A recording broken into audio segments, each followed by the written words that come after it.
he was overwhelmed with our like day to day. I saw him go from a stressed out, not control of his life to like very happy and like lighthearted. It just was working. In the past, I've done a business coach, which was great. This was like seeing the whole picture. You know what? Like, I don't owe anyone responding to that in 5 minutes. Does going to lunch with this friend give me joy? And maybe it's not the friend the reason it doesn't give you joy. Maybe it's because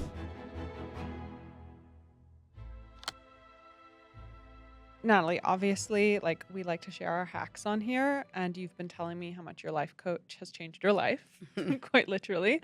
So I thought it would be fun to do an episode on it and kind of explore like what it means to have a life coach. Like, how is that even different from like a professional coach or therapy? Like, what value did you extract from it, essentially? So tell us, like, what motivated you to go find a life coach, and how is that different from therapy or a business coach? Actually, Max did a life coach, and I can't remember. I think the reason he did it, he was like, this is now like a year ago, and he was overwhelmed with our like day to day. We had like a newborn, like a 5-year-old, a 3-year-old, it was just like nuts. He ended up getting connected to a life coach somehow. And I saw him go from like a stressed out, like not control of his life sort of person to like very happy and like lighthearted, and like it just was working. Like everything he would tell me his life coach said, I was like, that's amazing. A life coach is like, it's like therapy, but it's more actionable. So it's not just like, I'm sad or overwhelmed because of this, but it's like, let's dig in and figure out what it is that's causing your overwhelm, and then let's like solve for that. And so what I saw happen with him was, he actually brought some really amazing standards into the house. So instead of like us like going back and forth on who's dropping off Watson at school, like I'm going to drop him off every single day. And then I'm going to go to a coffee shop or the office, and I'm going to like work for 3 or 4 hours. And that like little thing caused his chaos a little bit. And there were many tactical things like that. I was connected to my ultimate life coach at a certain point. And what I realized, maybe I wasn't feeling overwhelmed or anything, but you can always improve. And so I was like, let's try this out. And then I started working with her, and she really helped me. And like, I think I worked with her for in total 8-9 months, and I'll do another session starting this summer. And how often were you meeting with her? Really just once a month. Okay. Yeah. And I didn't have anything prepared or anything to talk about. She would like lead us there, and we would like solve issues together. You said it's different from therapy because that maybe is like 100% personal. I mean, not necessarily. Like therapy, like you unlock everything, but I think that goes more into like your historical background, whereas in a life coach feels like a business coach, but for your life. Right. And that's what was cool, is it was like, I would say like a business coach for your life. So what's cool about it is like there were elements of personal and elements of business. So in the past, I've done a business coach, which was great, but it was all business. Like this was like seeing the whole picture. And one of the first things that we did together that I found so helpful was, turns out I think I was overwhelmed at the time because I felt like I'm not 100% working when I'm working, or when I'm with the kids, I'm not 100% with the kids. And it was this like never enough time situation. And so the first thing she had me do was we created like a mantra together. I feel like you've heard me say this before, but we created a mantra, and I just like put it on a Post-it, and I said it every morning. I would like journal it. And it was, at the time, I won't quote it. It was very simple. It was about like, time is abundance. I choose my work. This simple statement, which was like probably a long sentence, really helped my brain space. And all of a sudden I felt this shift from, oh wait, I actually do have an abundance of time, because everything does get done. And then I didn't, instead of feeling like the dread where, let's say I'm like taking the afternoon off or taking the kids to the library in the morning, which I would do if I don't have a call, instead of feeling like overwhelmed, like people are slacking me and emailing me and the to-do list is like getting crazy, I was able to be more present because I had set that boundary of like, there's an abundance of time. It always gets done. And that is true. Like it always does get done. So that helped me versus feeling like, oh my gosh, my to-do list is like catching up with me while I'm actually trying to hang out with my kids. And then it's like, you can't enjoy both. Yeah.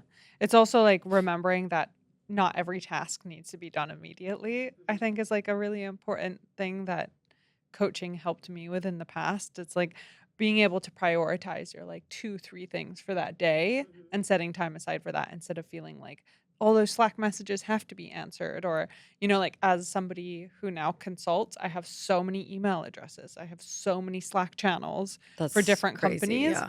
And I'm the kind of person who feels like I have to clear everything before I get work done. We both are, yes. And now I'm like, you know what? Like, I don't owe anyone responding to that in 5 minutes. If you've ever thought about starting a company or you're already in it and figuring things out as you go, I wrote Bootstrap Empire for you. It's the real story of how we built Bala from a scrappy side hustle into a global brand, without a traditional playbook or unlimited capital. This book has the lessons and advice I wish I had from day one. Think of it as your mentor in a book format. Bootstrap Empire is out now and available on Amazon, Walmart, Target, Barnes & Noble, and more. If you're building something from scratch, this one's for you. Visit bootstrap-empire.com to learn more. It'll get done. And honestly, another thing I noticed at the end of the day, if you, let's say you're truly out of office all day, it's like you may have 200 emails, but a lot of it's already solved. It's almost like, this is great. The longer you wait, the like self-solves. It self-solves. It's not an issue anymore. Great. Okay, so she helped you prioritize time, or at least like your mindset around time. What can you give some examples of like other things you guys were doing together? Yeah, like another thing we did was time energy audit. Basically, time energy audit. She had me fill out this sheet for a couple of days, and you write down like the time. It's Excel format, so it auto populates on like the result is basically you're either like drained or energized, what fuels you. But you go through and you fill out like 8 to 9 a.m. breakfast. Like does this? There's like a question that was like, is this aligned with your values, and how did this make you feel? And so you basically fill that all out, and so you learn at the end of it what times are hard for you during the day, your time and energy, and maybe what's not aligned with you. Like, let's say you are on calls all day and that's like draining you. Like, you can learn that and then try to reduce your calls. And what we learned on mine was that the hours from like 4 to 7, this like dinner crazy kid time was manic and uncontrollable for me. So we were able to put like some systems in place, like packing or doing a meal prep earlier in the day, like just some things that helped that time that I could just like enjoy or like take a little stress off. And so I think everybody's time energy audit would look different, and you might learn, again, you want less calls, or breakfasts are crazy. Okay, pack the kids' lunch the night before. Little things like that can really help you in the long run. Yeah. Really, a lot of it was like reframing your mindset in general. Like if I was really overwhelmed by, I had a lot of travel coming up or something like that, like we would work together to either like remove something or change your mindset around it. Like you said yes to this panel. Yeah. Let's enjoy it. And like a lot of it was really a mindset shift. And she got me used to like journaling in the sauna. Like that was like a habit. A lot of habits that I'm doing now came from her. She tried to get me to do like consistent workouts, but that turns out that's impossible for me. Just consistency, I think, is a really big one, because when you are like, especially if you have kids at home, like let's say like you and Joseph are like, who's doing bath today? Yeah. Who's doing breakfast? Who's taking Cleo to school? It's like, that's a little bit overwhelming. Like every day Lana does bath. Yeah. Every day Joseph makes dinner. I'm sure you guys already have it sorted, but like things like that, especially when your house is feeling quite chaotic, like those can easily slip and not get consistent, but the consistency there helps you not have to think about it. Did you know that diapers are one of the most common things found in landfills? And most of them are basically plastic that takes over 400 years to break down. Most diapers are actually also bleached. I'm so happy I found the first and only unbleached diapers, Hero, Hiro. No fragrances, no lotions, no dyes. These are the only thing you should be putting your baby in, truly. and they're so insanely soft. And they use this really cool fungi technology to break down the plastic once they're in landfills. You're insane if you're using any other diapers besides Hero. Use code Natalie for a special offer, and you can visit herodiapers.com/Natalie. I think also as a founder, like you're making so many decisions all day long. Yeah. Like just pre-plan these things so it's automated, right? Like you don't need to make a daily decision about who's doing the school run or who's doing bath time, or you're just like, this is your role. Yes. Yeah. That was seriously so helpful. And what's another one? Oh, she said she's helping me say no more because you should just pay me. I know, right? No, but it's basically like, I'm like, oh, but do I have to? It's like so rude.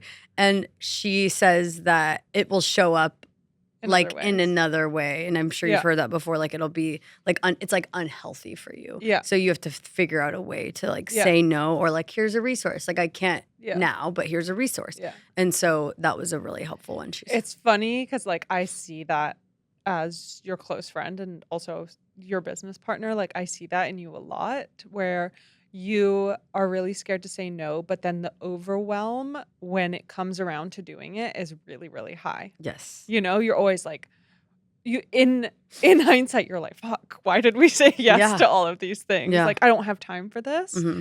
And so it's really interesting to like watch how that's changed, actually. I think you've become more. Yeah.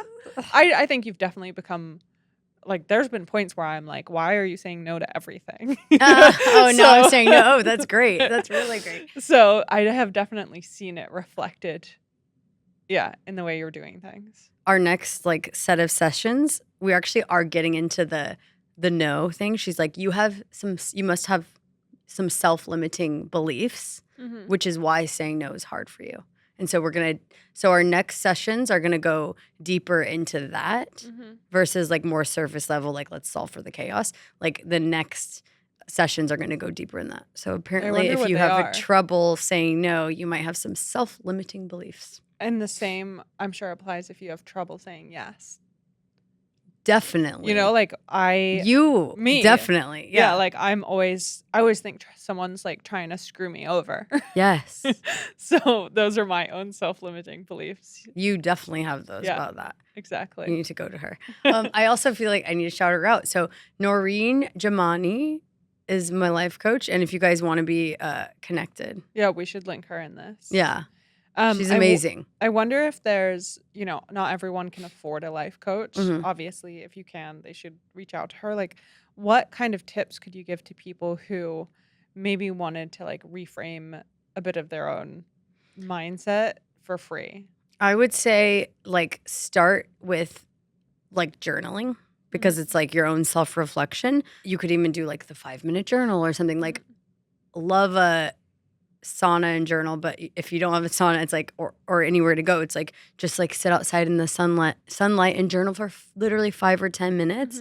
And then I would also try to think about what negativity is building up, and then try to reframe your mind like the way that the mantra said. Like if you feel like you don't have enough time in the day or enough money, whatever it is, like reverse that and create your mantra, because I think the mantra alone is so helpful at any point, and your mantra changes. Like mine now is totally different than what it was 7 months ago. I also really liked your like rating check-in, daily check-in. Like, does this give me like joy or does this stress me out? Like, I feel like you could create something like that with Claude or ChatGPT, where you could ask Claude to ask you those questions every single day and then pop out the formula of how you feel about those things. 100%. I think that is like, you can ask yourself that all day long and like be intentional about it a certain week and be like, does going to lunch with this friend give me joy? And maybe it's not the friend the reason it doesn't give you joy. Maybe it's because like you would rather be at home with your 1-year-old or whatever it is. And so I think you can do that exercise easily and then try to learn from it. Okay, so final question. If, did you do this digitally or wasn't it like face-to-face? Zoom. Zoom, okay.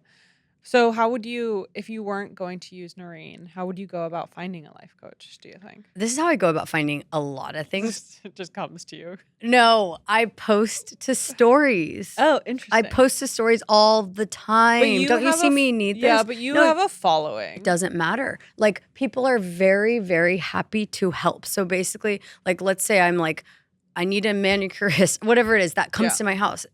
Post it to stories. Like, people want to get other people jobs, Yeah. you know? And so it will get forwarded. You will get a reco. Yeah. So post to stories looking for a life coach. Yeah. And how do you know someone's legit and not just like one of those Instagram life coaches? I mean, I don't think you do. I think you Yeah. just like talk to them and you get a feel for them. And best case, they have a testimonial on their site or something Yeah. like that. And hopefully anyone who's claiming to be a life coach is like legit. So, and you can always start with like a smaller package to make sure. Cool. I also think if budget is a concern, you can like buy, like the way ours was like, I think it was like a 6-pack or a 12-pack, but you could stretch it like once every 2 months, whatever it is that like helps you a little bit, and try to be ready in those sessions to get as much as you can out of it. Great. Super helpful. Thank you. Thank you.